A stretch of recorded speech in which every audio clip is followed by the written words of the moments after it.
Jika aku berada dalam kesesakan, Engkau mempertahankan hidupku ini,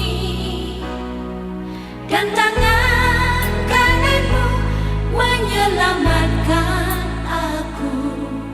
Yesus akan menyelesaikan bagiku. Jika aku berada dalam kesesakan, Engkau mempertahankan hidupku ini, dan tangan kananmu menyelamatkan aku.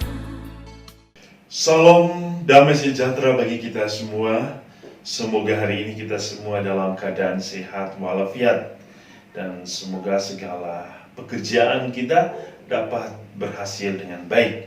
Kita berjumpa kembali dalam renungan harian Santapan Jiwaku.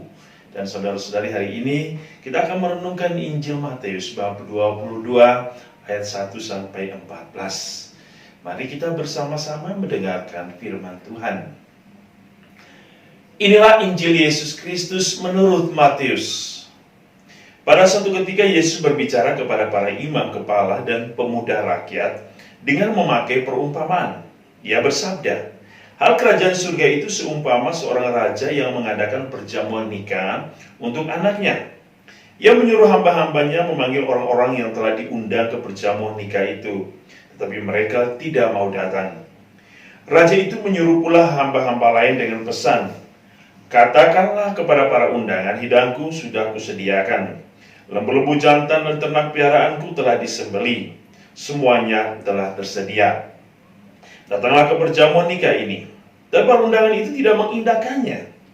Ada yang pergi ke ladangnya, ada yang pergi mengurus usahanya, ada yang lain menangkap para hamba itu, menyiksa dan membunuhnya. Maka murkalah raja itu. Ia lalu menyuruh pasukannya ke sana untuk membinasakan pembunuh-pembunuh itu dan membakar kota mereka. Kemudian ia berkata kepada para hamba, perjamuan nikah telah tersedia, tetapi yang diundang tidak layak untuk itu. Sebab itu pergilah ke persimpangan-persimpangan jalan dan undanglah setiap orang yang kalian jumpai di sana ke perjamuan nikah ini. Maka pergilah para hamba dan mereka mengumpulkan semua orang yang dijumpainya di jalan-jalan, orang jahat dan orang-orang baik, sehingga penuhlah ruangan perjamuan nikah itu dengan tamu.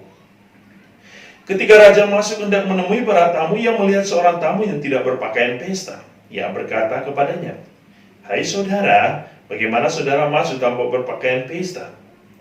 Tetapi orang itu diam saja. Maka raja lalu berkata kepada para hamba, ikatlah kaki dan tangannya, dan campakkanlah orang itu ke dalam kegelapan yang paling gelap.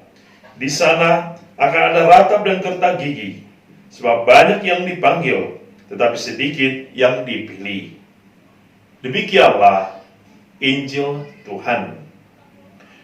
Saudara-saudari yang dikasihi Tuhan, kita telah mendengar perumpamaan yang Yesus sampaikan kepada kita hari ini, bahwa hal kerajaan surga bagaikan sebuah perjamuan nikah, di mana Yesus mengatakan dalam perjamuan ini ia telah mempersiapkan hidangan yang terbaik dari lembu-lembu jantan dan ternak yang terbaik yang diberikan bagi para undangan. Tetapi kita mendengar ternyata para undangan yang telah diundang tidak datang.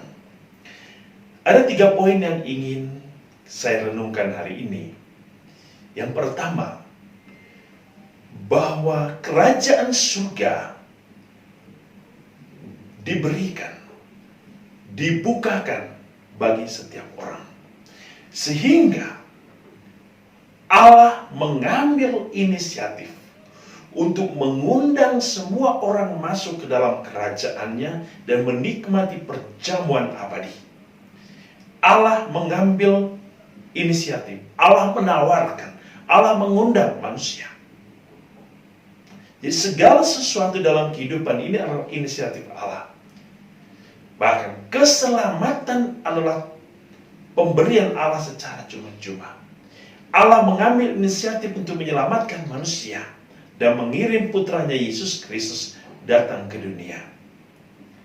Pada poin yang kedua, inisiatif yang diambil oleh Allah membutuhkan respon, tanggapan. Tanggapan manusia adalah hal yang terpenting dalam merespon panggilan Allah. Kita mendengar dalam Injil hari ini, orang-orang yang telah diundang ternyata tidak menanggapi, tidak merespon. Lalu kemana mereka? Kita mendengar hari ini, ada yang pergi ke ladang, ada yang mengurus usahanya, dan bahkan ada yang melakukan kejahatan-kejahatan dengan membunuh para hambanya. Kita melihat dalam konteks ini, ternyata orang terlalu sibuk dengan kehidupan dunianya. Penting ke ladang untuk bekerja, penting membangun usaha. Tetapi ada hal yang terpenting ketika Allah memanggil. Semua apa yang kita miliki itu berasal dari Allah. Oleh karena itu kita harus menyisihkan waktu kita untuk mendengarkan sabda Allah, firman Allah, sapaan Allah. Untuk mengalami perjamuan bersama Allah. Untuk bercengkerama, untuk berdialog, untuk berbincang-bincang dengan Allah. Kita tidak boleh terlalu sibuk dengan segala urusan-urusan dunia, akhirnya melupakan tawaran, melupakan undangan, melupakan panggilan Allah yang sangat penting bagi kehidupan kita. Karena ketika Allah memanggil, Ia ingin menyampaikan sesuatu kepada kita tentang rencana hidup kita, tentang apa yang harus kita lakukan. Itu poin yang kedua. Poin yang ketiga, kita mendengar untuk masuk dalam perjamuan, untuk makan bersama, atau untuk masuk dalam kerajaan surga, itu butuh persiapan. Injil mengatakan ketika raja masuk dan menemui para tamu yang melihat seorang yang tidak berpakaian pesta. Saudara-saudari, siapa yang di dunia ini ketika ia pergi ke pesta tidak menggunakan pakaian yang layak dan pantas? Semua orang bahkan berlomba-lomba untuk mengenakan pakaian yang terbaik, untuk membuat dirinya yang menjadi yang terbaik, untuk kelihatannya menjadi lebih indah, lebih gagah, lebih cantik. Semua orang ingin. Demikian pun saudara-saudari, memasuki perjamuan abadi bersama Tuhan, kita membutuhkan persiapan di dunia ini. Kita harus mengenakan pakaian yang diberikan oleh Allah. Kita harus menjadi manusia baru yang bersih. Ketika kita masuk dalam perjamuan abadi, kita harus menjadi pribadi yang bersih, bukan yang kotor. Kita harus mengenakan gaun yang telah dipersiapkan oleh Yesus, yaitu cintanya, sakramen, dan begitu banyak hal yang bisa kita terima dari Yesus. Butuh persiapan.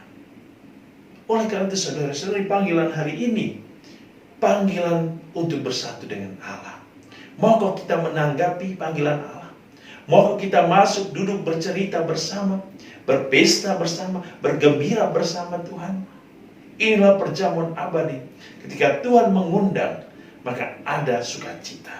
Semoga saudara-saudari kita yang hari ini mendengarkan firman Tuhan, keluarga kita, usaha kita, dan segala rencana baik kita akan dilindungi dan diberkati oleh Allah yang Maha Kuasa, Bapa, Putra, dan Roh Kudus.